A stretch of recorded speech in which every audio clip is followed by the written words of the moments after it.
This is Talking My Walking. I am Rodrigo Ribeiro, and today I'm going to talk about Growthism, technofixism, technocracy, and technofascism.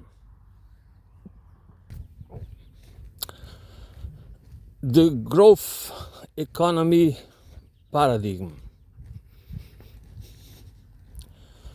We are told stories about the need for economic growth, to create jobs, to create wealth, and to avoid stagnation, and to develop. The reason is for progress, that the society and civilization can continue to progress, and is associated with growth. This is the main paradigm.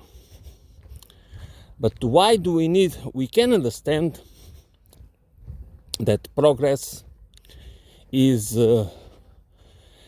part of our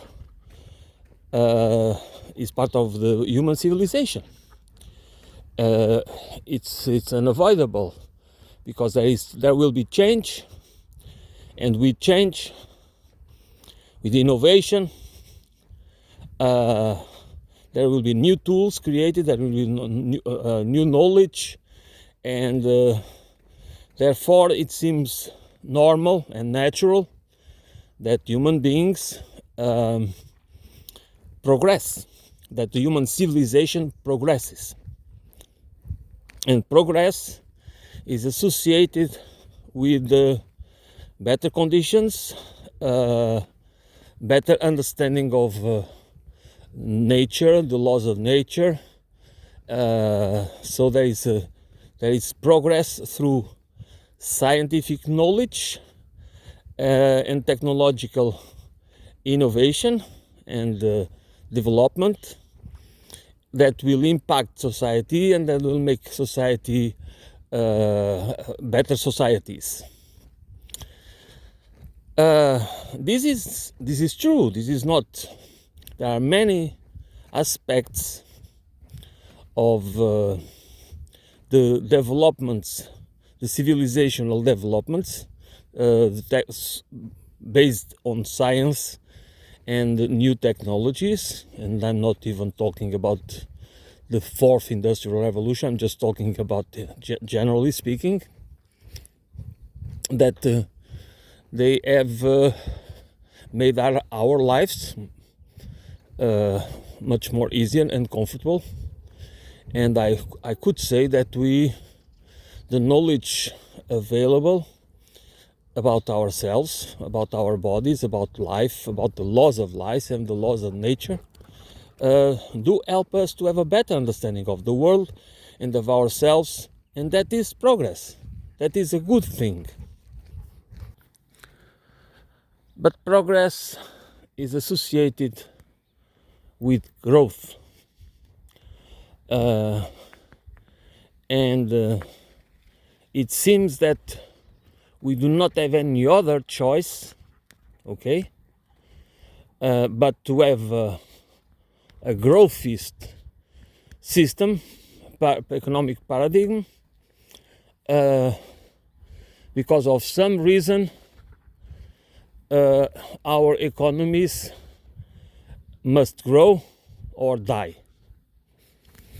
And we should, in my opinion, we should not take this kind of dogmas, or even this kind of dogmas for their face value, because there is a lot of to discuss.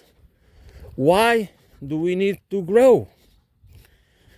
It's because we should not confuse economic development, technological innovation, scientific development as well, with growth, because progress is not necessarily growth. The economy only needs to grow because, I mean, development of the economy is, in my opinion, that an economy of a particular country or the global economy develops, which means it grows, but it's not the same thing because it is based in different values and principles and rules. Because development of an economy means that the economy is designed to produce and supply and to satisfy the needs of the population, or even to export goods and services. And it, of course, it means growth. It's growth of the production is going to grow. But what are we growing? When we talk about the growth economy, is that what we are talking about? We have a growth economy in many countries, that the economy grows, okay? The GDP grows, but the production does not necessarily grow. So there is a mismatch. There is probably some services, especially the sector in the fire sector, finance, insurance and real estate, that there is a lot of growth, but that growth is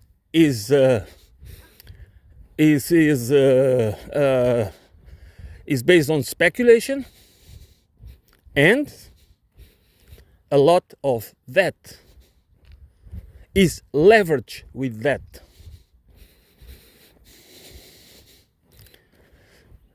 That's why this is not the same economic development. It's about developing an economy to produce goods and services that are necessary for the people, which means that we are talking about developing the real economy, and growth is just that we produce more goods and service. So the numbers tell us that the production has increased.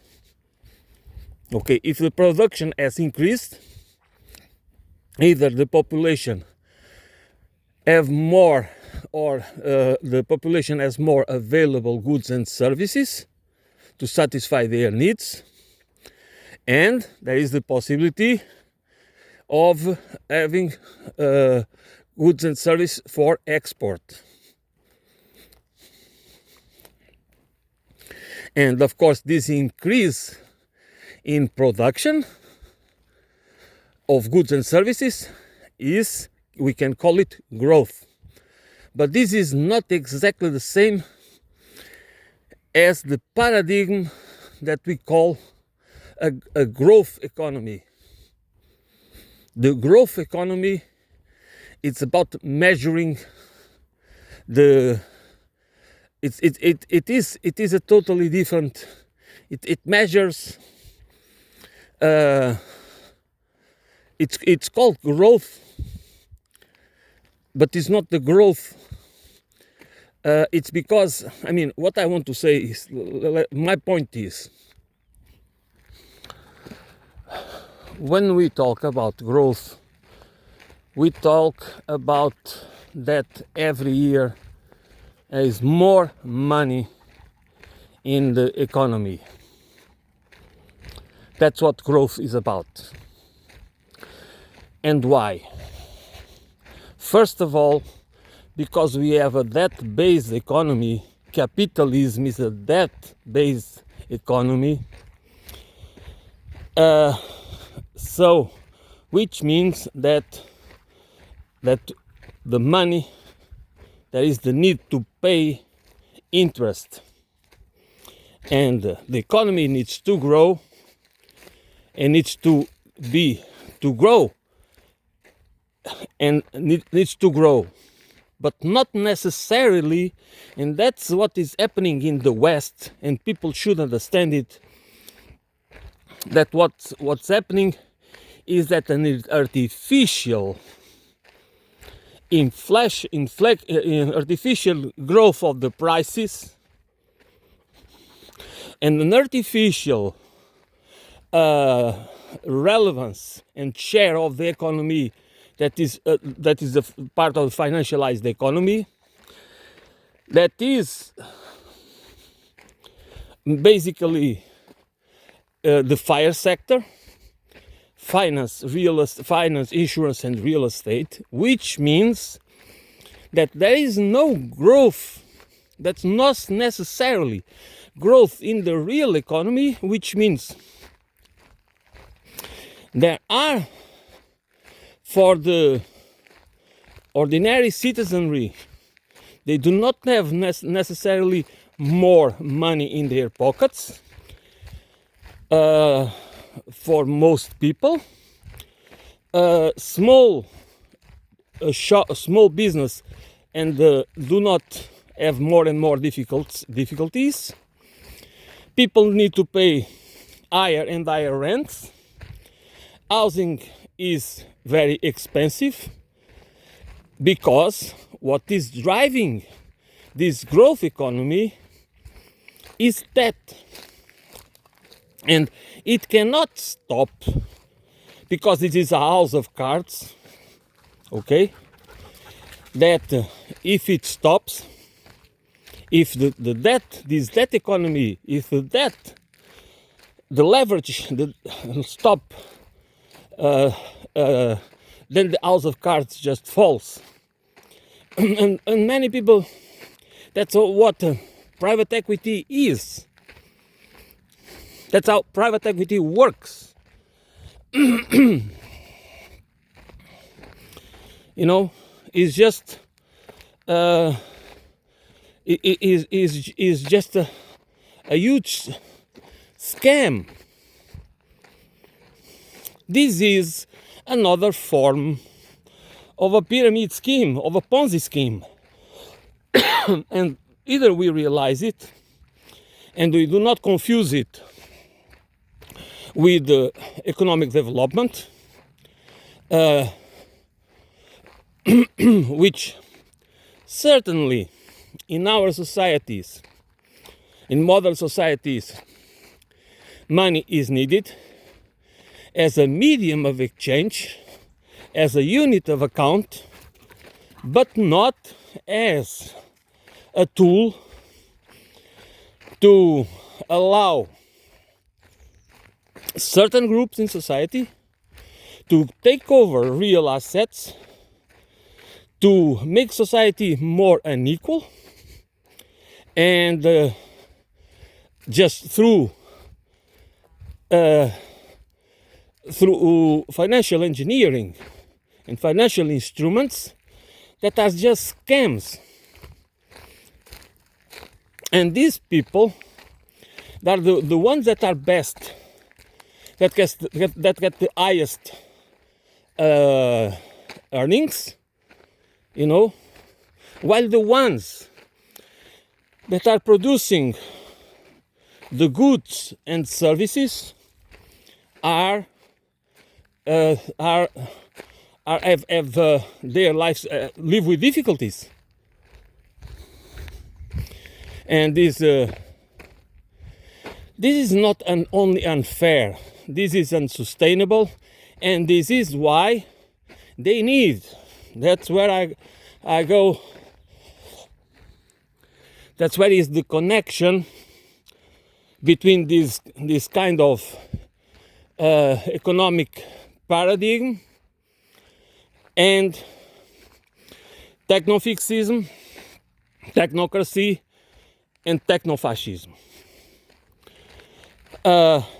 Because technofixism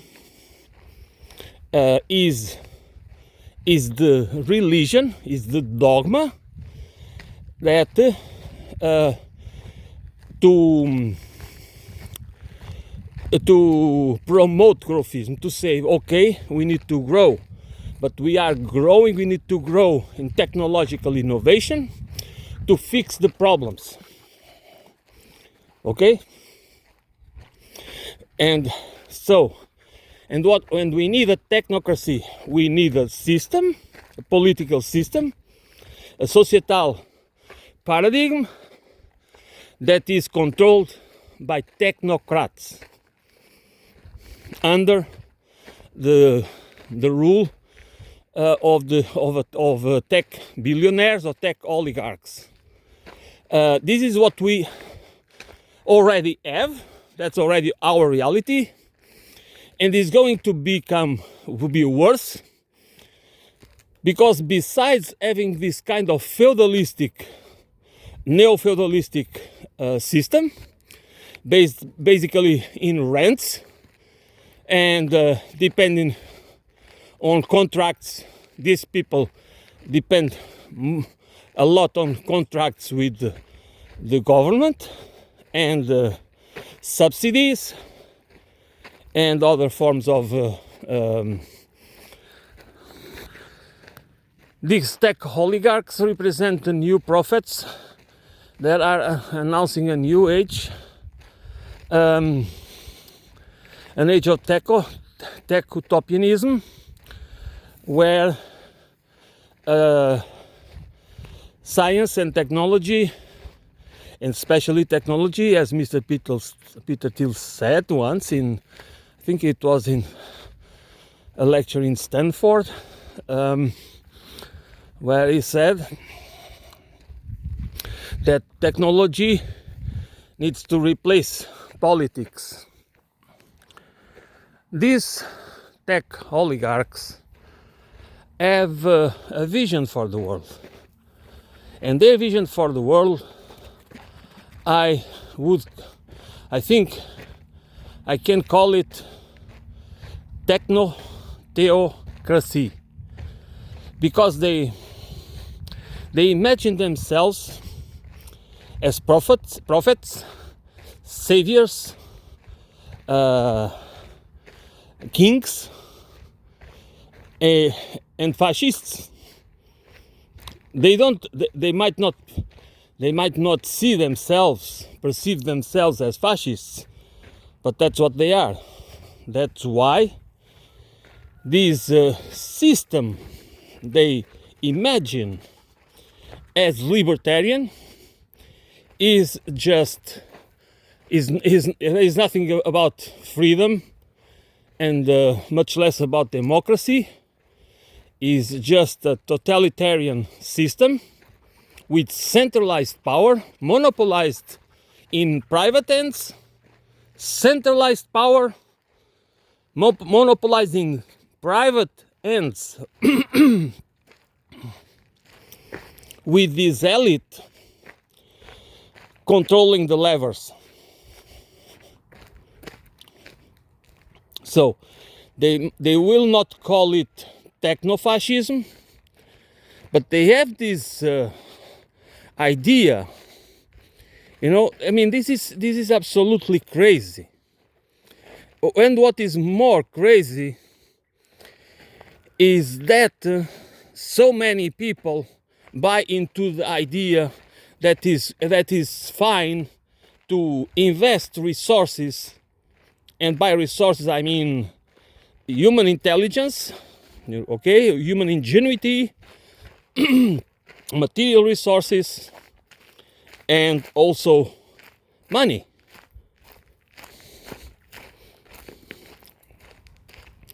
To go to Mars, to colonize Mars, to have an experiment in Mars, a human colony to humanize Mars. We are. This is incredible. This is what delusional hubris, which is the West in general, is engaged. The West as a whole is engaged in delusional hubris in so many spheres. Okay, political, economic, technological, scientific, geopolitical. I mean, it is incredible that we can't even risk destroy the world, engage in a nuclear war, because we believe, or some people with power and influence believe that they can win a nuclear war. That's how the delusional hubris, how far the delusional hubris can go. And this is the people that from backstage, from the so-called deep state, run the Western world. That is not anymore that we cannot say anymore. That is the hegemony, the hegemon. Okay, it is about it's still pursuing hegemony, but it's not the hegemon. Okay, that's two different things. But there is still the principle that drives these people is private wealth under private control, and use the state. Okay, use the nation, the state, the nation, and the country's resources in order to implement, to fight for this to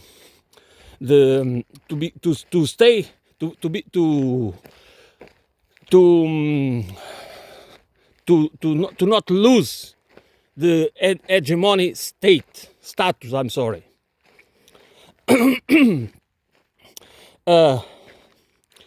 And this is the new phase, this supremacy, the tech. That's why we cannot stop this idea of growth. Okay, that's the growth now. It's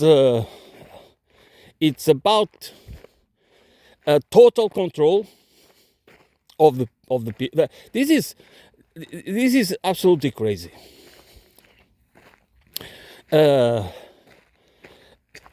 We talk a lot. It's about freedom. They ate our freedoms. You know that? You remember that, Mr. Bush? That they ate. Who ate our freedoms? The ones that ate us. Ate the Westerners, is the ones that have been hostilized, that have been attacked, murdered, robbed, plundered by the Western powers. Not by me, not by you. And that's normal, they hate us. They do not, if you go there, they do not hate you. They know that. They know that if you go to Iran or Russia or China or wherever you go, they don't hate you. You are more welcomed than sometimes in your own country. Yeah. And they have more freedoms than you imagine. Because you are made believe that they don't have freedoms, they don't have this, they don't have that. They have problems, and their governments are not good. That's for sure. That's a lot of things that are not.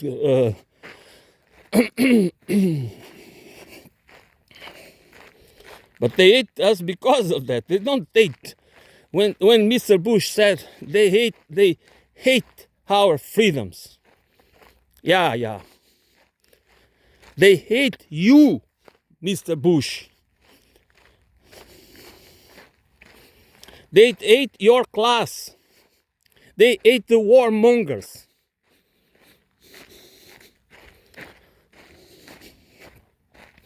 So these people now, the idea of growth, it's not only the growth of the financial markets, which is still important for the Western hegemony, okay, the control of the financial markets, and use the financial markets to control the real assets all over the world and control countries, the economy of so many countries.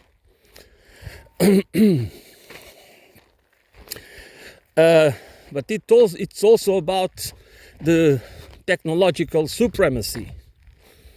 That's why we need this growth now is very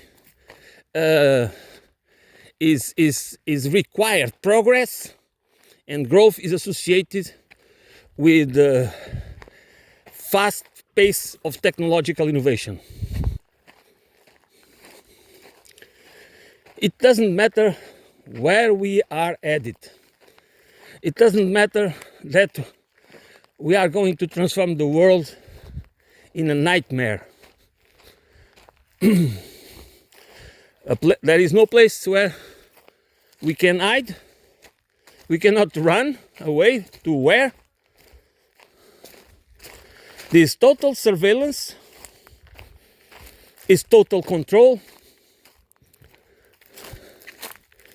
And of course, this is a militaristic race, because we cannot tolerate, and by we, I mean, this is basically because the American empire, or not in this case the Western empire, the Western imperialist civilization cannot accept that there is that other countries and other civilizations can also have a seat at the table. No, they need to have their meals in the kitchen. That's what they belong. They should be servants. They should be junior partners. They should receive orders. Not being equal partners, not being part to have a seat at the table. No, that's not acceptable. There is a certain idea of supremacy here, okay, of racial supremacy. That's for sure. But forget about that. That's not the point. That's only the point. The point is that these people, they might be white, okay, but what they want, they might be in the majority might be white, but what they really want is concentration of power. And the growth, technological, and in this case, the growth of the technological innovation, the technofixism idea, is for concentration of power and control, both at the domestic level and at the global level. And we should not accept it, because the problem doesn't come from that's another completely false idea. The problem is not we don't have a Chinese problem, we don't have a Russian problem. The problem is ourselves. Okay, we are the problem. Our elites are the problem. And either we deal with it ourselves. I always say this because we think that it's going to Chinese. No, the Chinese have to prepare for themselves for war. What can they do? They are surrounded by American military bases. And now NATO are supposed to increase, the NATO countries are supposed to increase the budget to 5% of the GDP. Okay?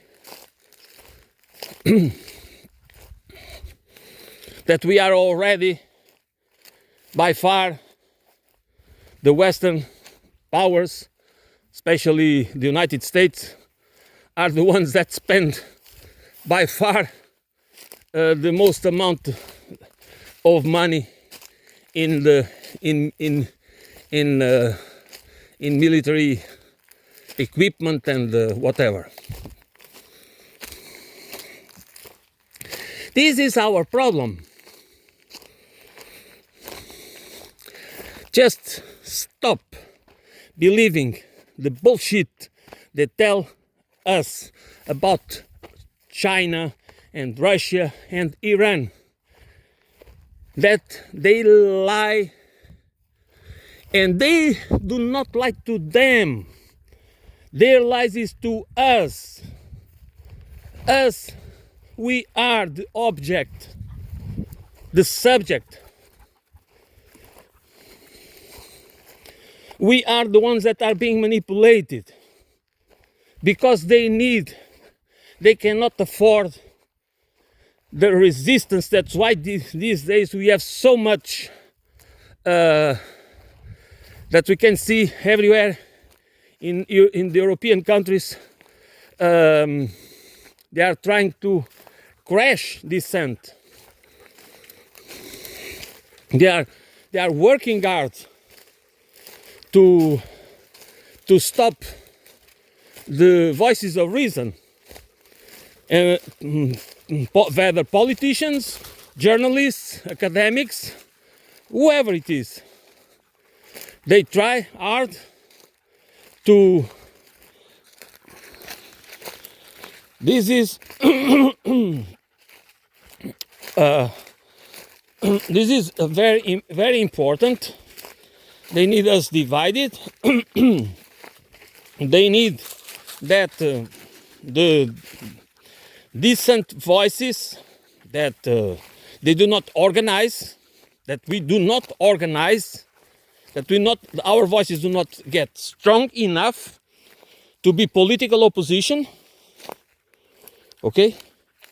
Organized opposition, not just, again, because I always talk about demonstrations and protests. They are important. There is, of course, there is a role for that. But we cannot, it is delusional if you do not understand that resistance needs to be organized. There needs to be not just that you take your weekend to go demonstrate or protest. No, that doesn't work like that, because they are organized and they have as much money as they want. It's us we are the weak link. That's why the only thing we have is critical mass, is the numbers, and they fear it. But we should not buy into the idea that the Chinese are our enemies or the Russians, but or the Iranians. No, we are facing a sclerotic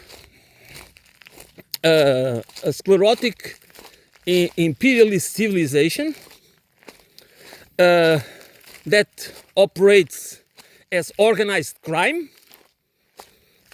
because this is a bunch of criminals,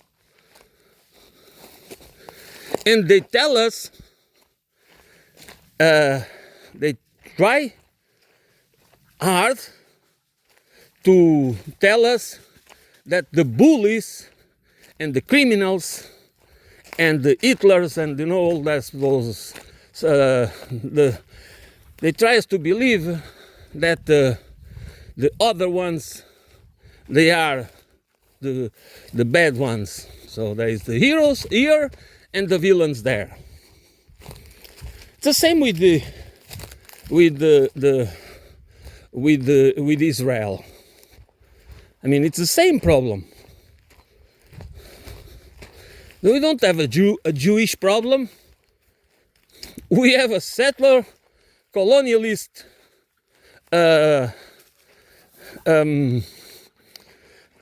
apartheid system problem.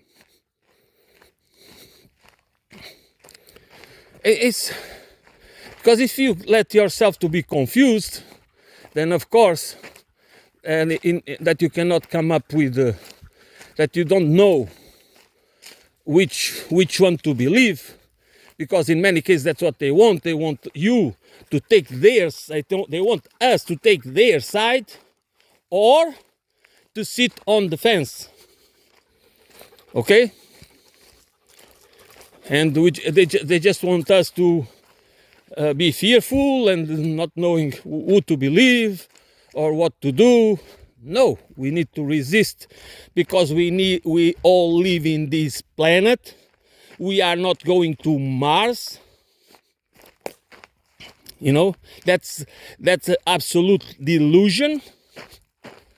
Doesn't mean that we cannot go to Mars, but to build there functional colonies where us humans can live, you know, in a place that doesn't have the minimal, the sub-minimal conditions for life, especially for mammalians. You know, but somehow we are supposed to believe, because these guys, these tech bros, with their dogmas, with their technofixism, technoscientism, technocracy, and technofascism. But the dogmas is the technofixism and the technoscientism.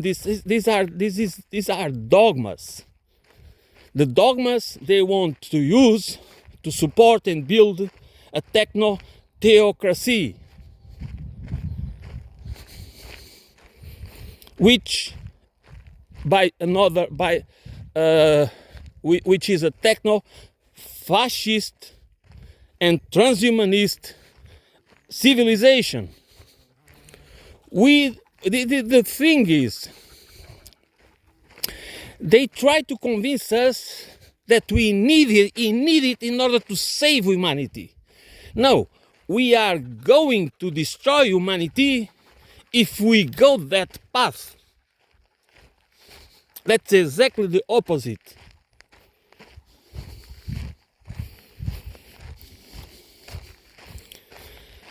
That's again, we need to be very careful,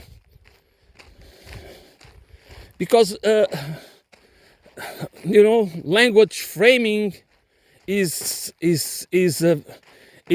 so at the core of the problem of perception manipulation to manufacture consent. So we need, and by we I mean the countries that are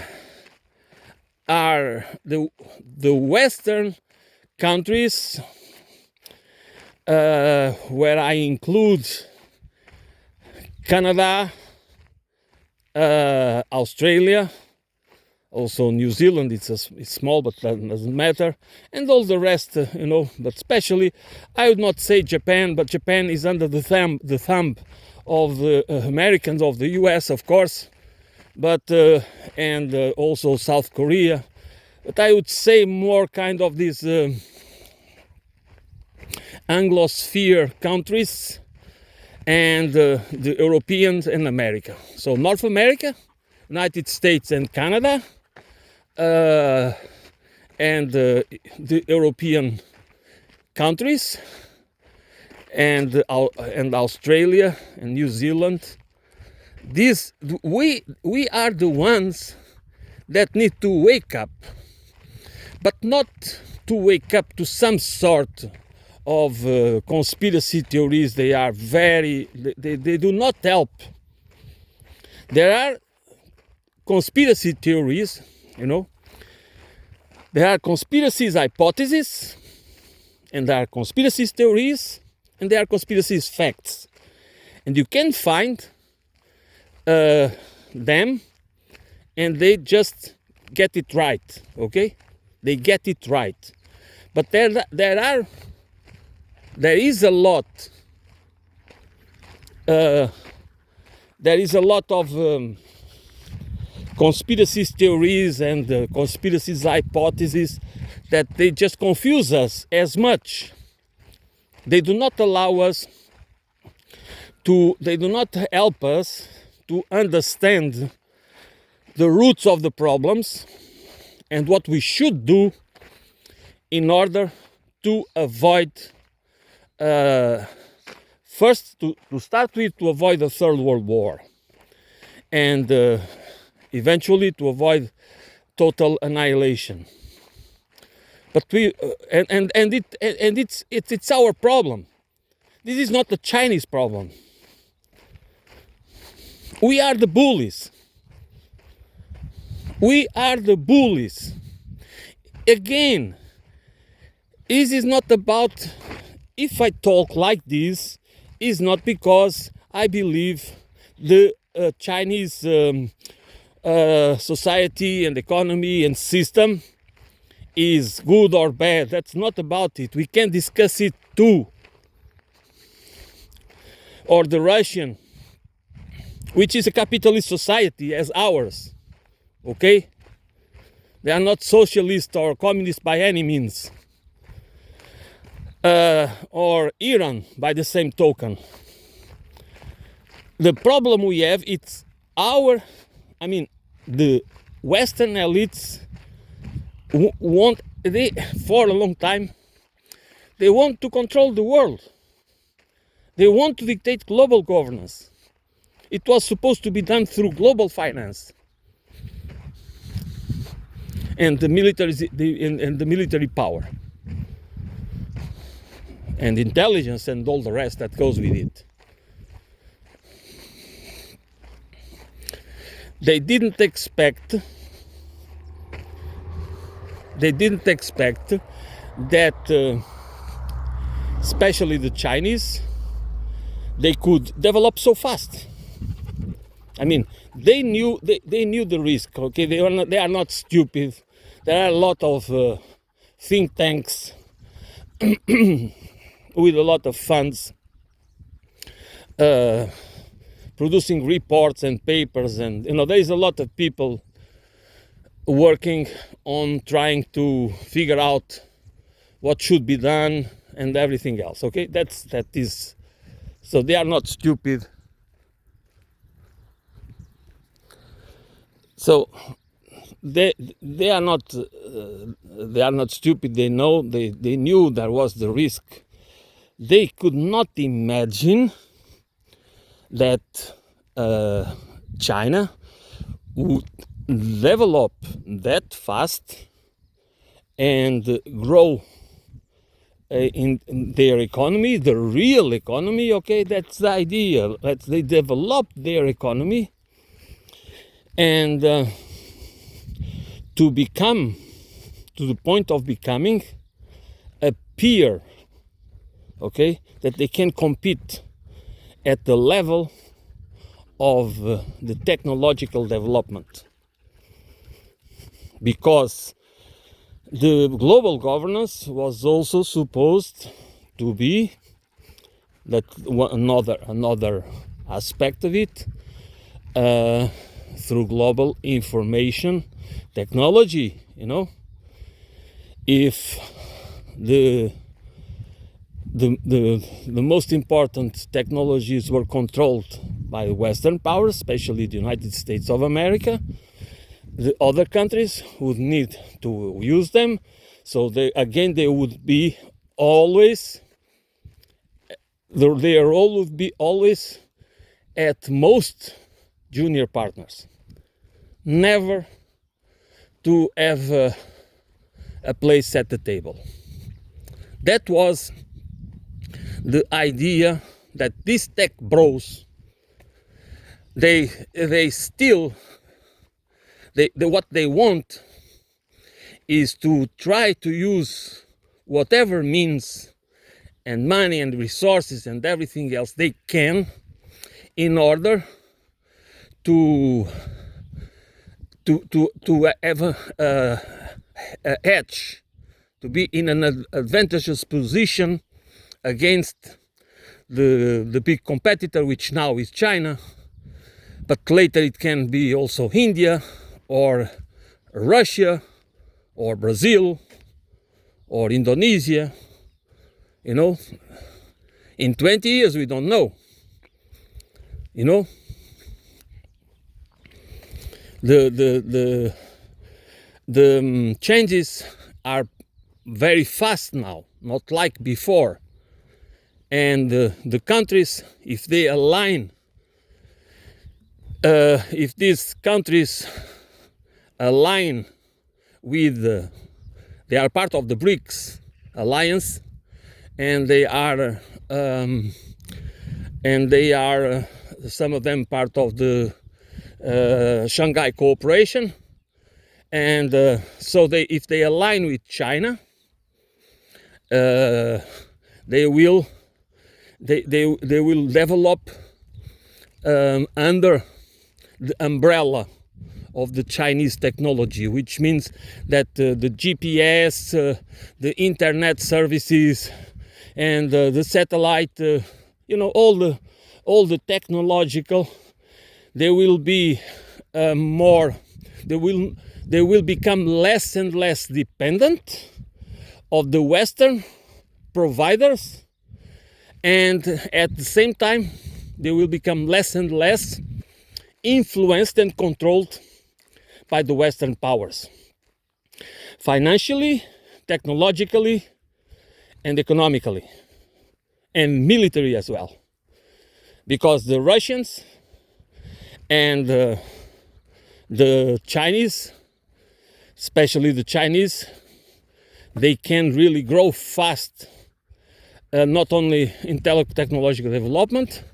but in the capacity of producing weapons or steel or other raw materials that are needed to build the weapon systems. So it has been the West that it wanted to control everything. There is no evidence, none whatsoever, that the Chinese or the Russians, they want to control the world. There is not evidence of that, none whatsoever. There is propaganda.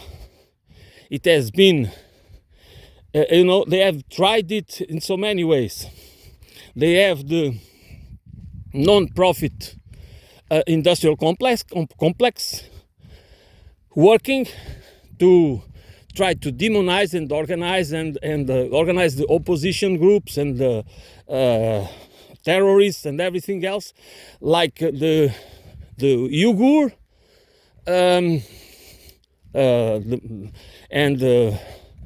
they did it in Chechnya as well. They did it in they do it everywhere. You know, the Tiananmen Square, it was not a massacre. And now people start to understand that it was a lie.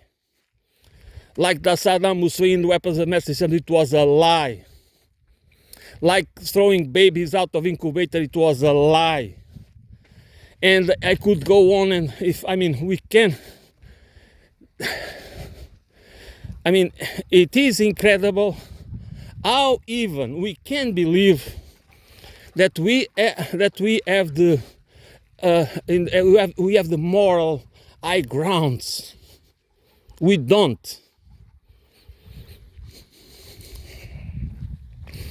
The American foreign policy has been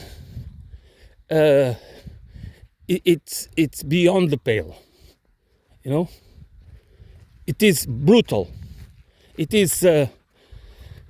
It has never. It is only one word. My way. Only one phrase. My way, or the highway. They do not have diplomacy. The United States of America does not practice diplomacy. It's ultimatums. Okay? They might tell you, they might send you the message in polite words, okay? But that's what they're telling you. Like Bush said, you are either with us or you are with the terrorists. That's exactly the opposite. That the American elites, they have always been with the terrorists. They have always been in the side of the fascists. They have always been oh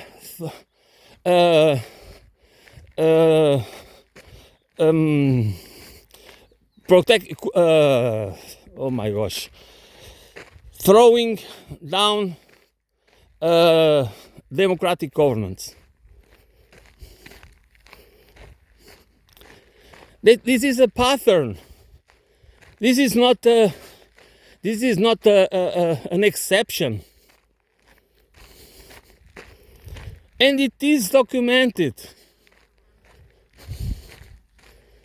It is incredible how we just buy into the bullshit. But I mean, I know why we buy into it, because we are by far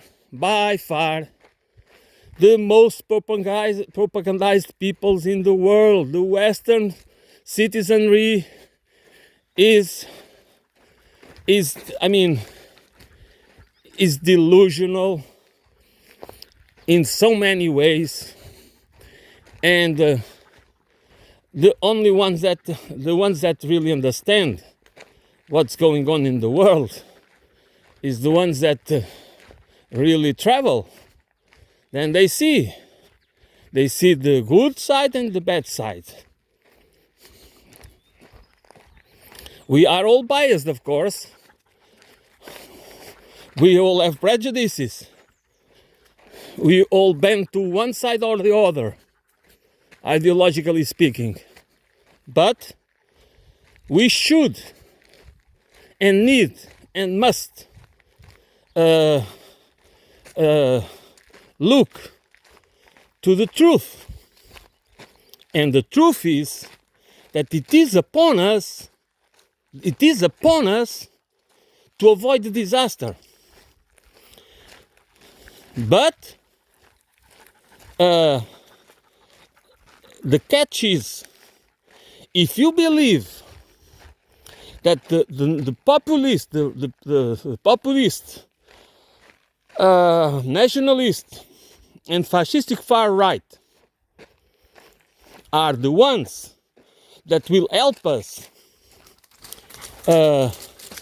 to achieve what we need to achieve for an international cooperation based on economic development and social equity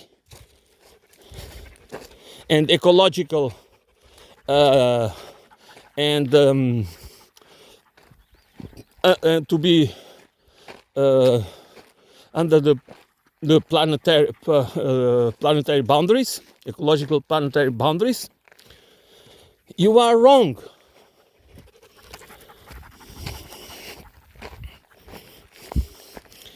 Because they are not for fairness. right-wing ideologues, and by the way, the tech bros are right-wing. They just have a special. They believe they are a mix. Okay, it's not. They are not necessary because, like in the left wing, there is a lot of divisions and frictions, and the tech bros, of course, they are fascists. They are fascists. They believe in fascism.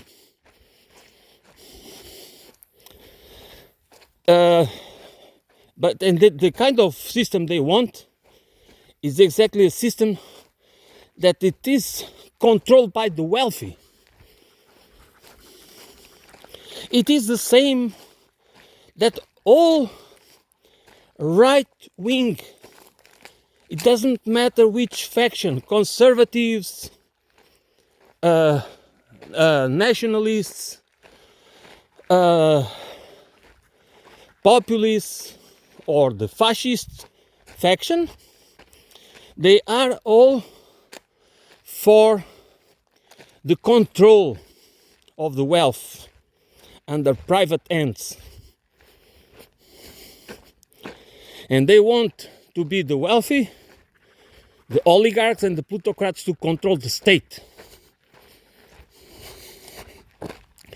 When they talk about shrinking the state, they are only talking about shrinking the state to give room for privatization, to give room to take away the benefits, the social services, the universal basic services, and to avoid democratic rule. They don't want that. And that's why it is a paradox. It is completely incomprehensive. It is, it is a problem of cognitive dissonance that people that belong to the working class or even to the middle class believe that they can profit, their interests and their needs and their problems are going to be solved by these right-wing ideological these policies. No, that has never happened in the past. It has always been the fight of organized labor, of organized progressives, which means that it's always us or the organizations that represent us that have brought progress, in the sense social progress and equality. Of course, they need to demonize certain groups, and they might have a point, when it is I do believe that these cultural wars, they went too far. I mean, this is not anymore about fighting for the rights of these particular groups and minorities, which I believe they need, they are legitimate. The culture wars, the immigration problem, the corruption, though all these problems are real, it is true, but we do not need to demonize people or groups or races or religions or whatever it is in order to gain support, in order to make the public engage emotionally. They want you to bond with them through psycho-emotionally, okay? They don't want you to think about the problem. They want you to believe them. They want you to trust them and take whatever they say as the truth about China, about immigrants, about this and about that and about whatever it is, okay? So the point is not because we don't have the problems. The point is not because the cultural wars, the wokeism is... I wonder why people engage with that. Why? What makes them go that far that it is absolutely, to the point that it becomes repulsive. That is honestly, it is becoming not an ethical issue or a medical issue or a psychological or identity issue, but it is a political tool. And who really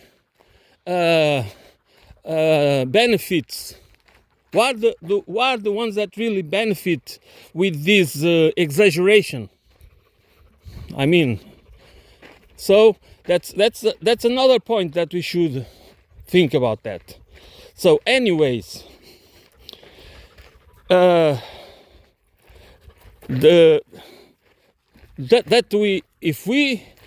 we need is really left wing, or let me put it another way.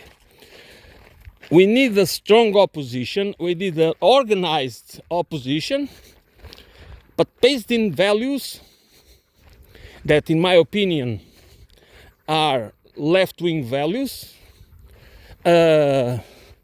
because our societies have been pushed to the right for decades, at least 4 decades, and we are always being told that is the communists, that is the leftists, that is this and that are responsible for the problems in society. The American society has been has engaged in the financialization of the economy for so long, and it was Clinton that abolished the Glass-Steagall Act and allowed the merger of commercial bankings with investment banking. Okay, that helped to accelerate the crisis, the 2007-2009 crisis, financial crisis. So that we buy into the idea that the problems we have now, they have been created by the left. You should ask yourself and do your own research. Which left? What are left values and principles? Cui bono? If the radical left has very little to no power at all, no influence whatsoever in the mainstream policies, none, okay? If the parties that were supposed to be center-left or identify themselves as center-left, the policies, they start to be colonized by neoliberals. And the policies across the board have been mainly neoliberal policies. Privatization of everything, demonization of the state, labor demonization, all the, that everything that was good for the people, was supposed to be bad for the economy.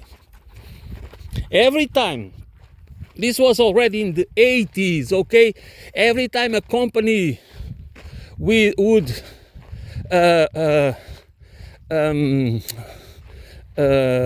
just send to the, for example, 1,000 or to a big company, 1,000 or 2,000 or 10,000 people to unemployment, they would go up in the market, the value of the shares. Once I read the book, I don't remember the title. She was writing about it. Viviane Forester, something like that. A French woman. I think French or Swiss. I think she was French. I'm sorry. Right now I don't remember. It was very long ago, and I don't remember the title of the book. But you can look Viviane Forester. It was already like that. So that was, something that you just, that this merging of the companies and this sending thousands of people to the unemployment, it was good for it's good for the market. But good for which market and for whom? I mean, it is not because that every time that a company needs to decrease the number of employees, it's bad or something like that. It's how we organize an economy and what is the reasons behind what is happening. I mean, it's not just because it's the market that we have been that the market is it's a special wisdom, this kind of the free marketeers the idea that the market should be above the law, should be above politics, should be above sovereignty. Market is above everything. But who is behind the market? Cui bono? Where is the wealth being concentrated and the power being concentrated? What can these people with that much wealth, concentration of wealth, what can they do with it? That is what we need to and that's why we need an organized opposition with left values. I don't care what you call it. I mean, I do not really care, because there are too many divisions, and that's why when I say left values, it's the values that basically see people as equals. That's the value that I would the dignity of life and people as equals. Because if we don't do it, if we already justify that we somehow, some of us are inferior, and by equals I mean exactly that when we look into another person And if we already buy into the idea that this person is inferior than us for whatever reason, and we just and it's a very ingrained idea in us that when we see we always perceive poor as inferior. And of course that is an absolute, this should be outrageous, but it is how we don't even admit it, but that's what we do. There's so many people that you just look as, or if you are poor, you have been in that position that the others look down on you,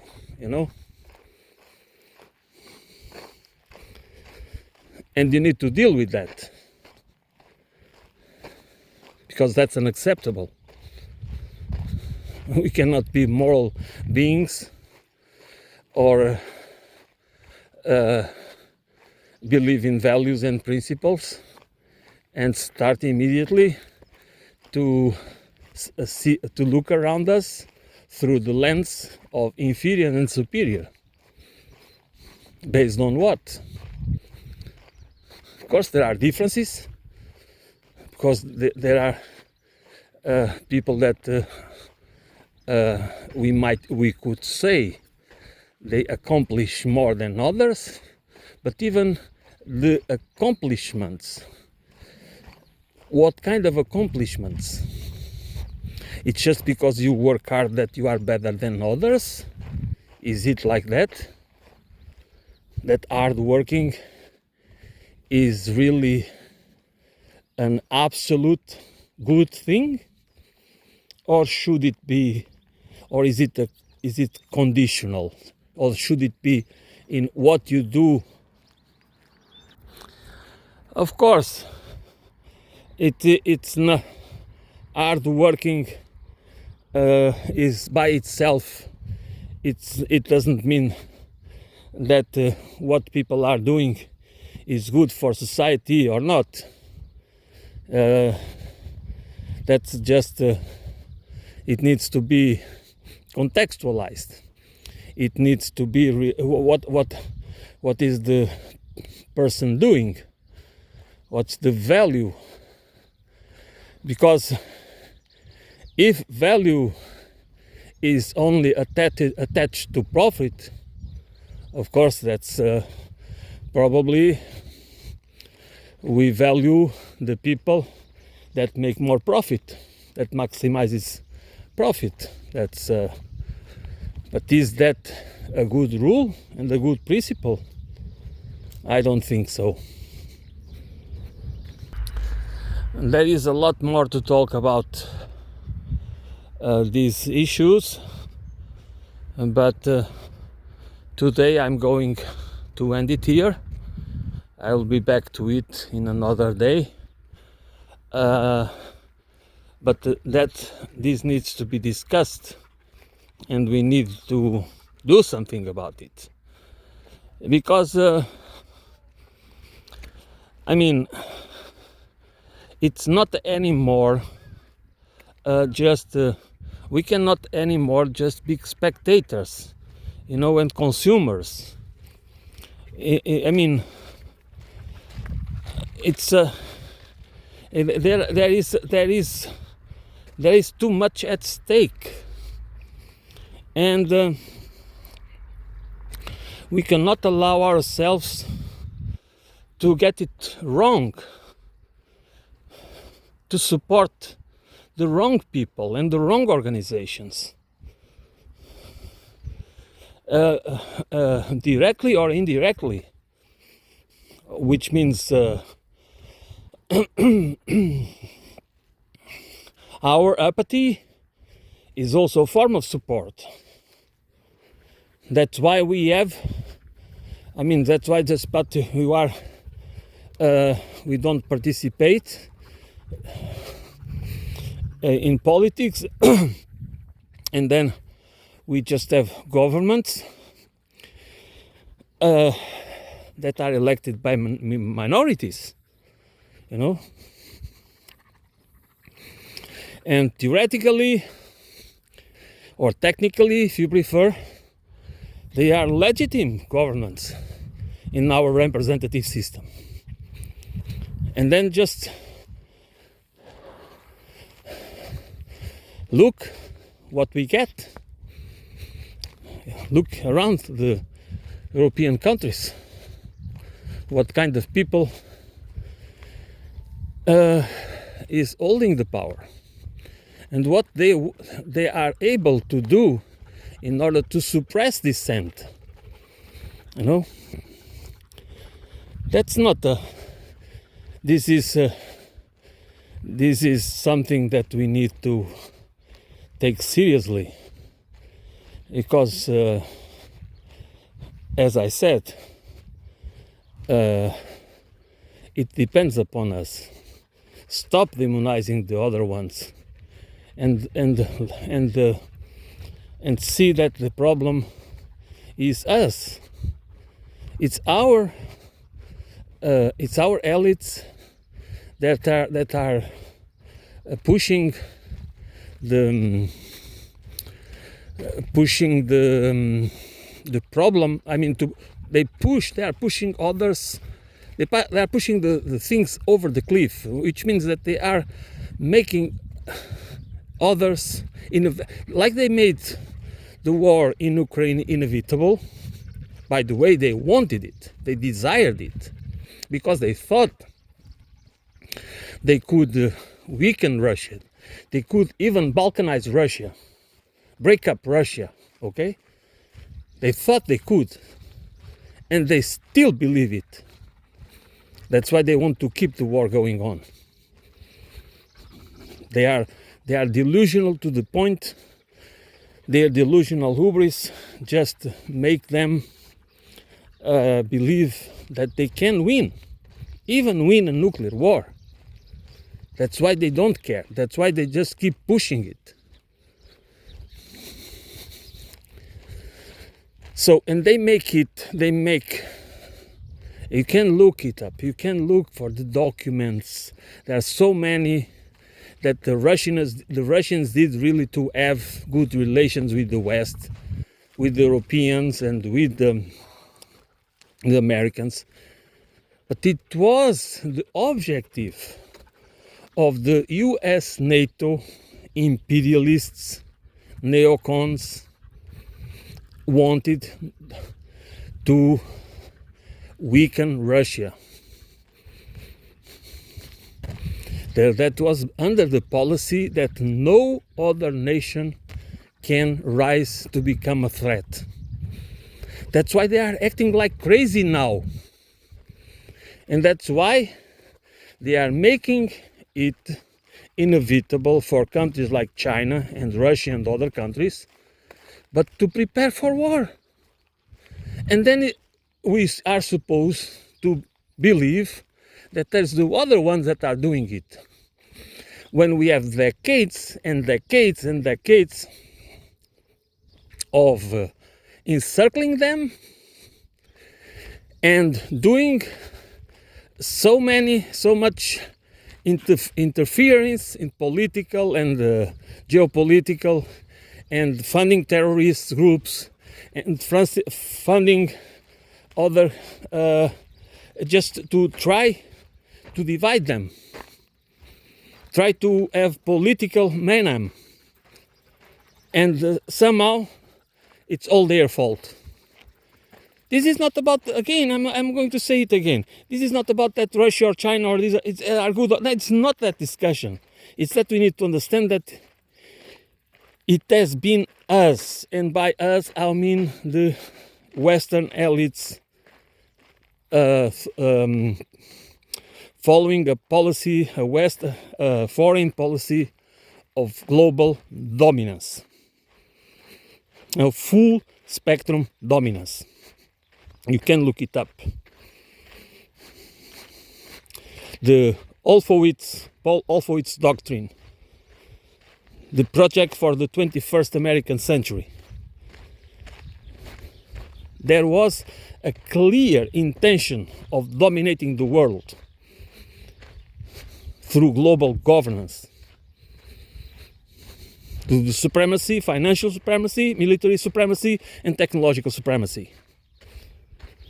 Total subjugation.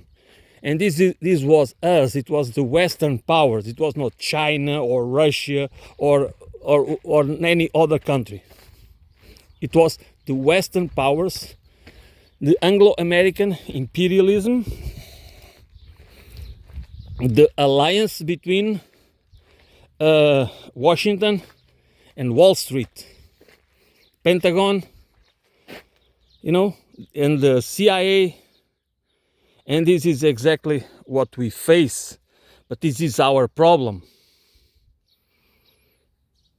And that we should take care of it before it's too late. Okay? So I finalize here. Thanks for listening. I will be back soon.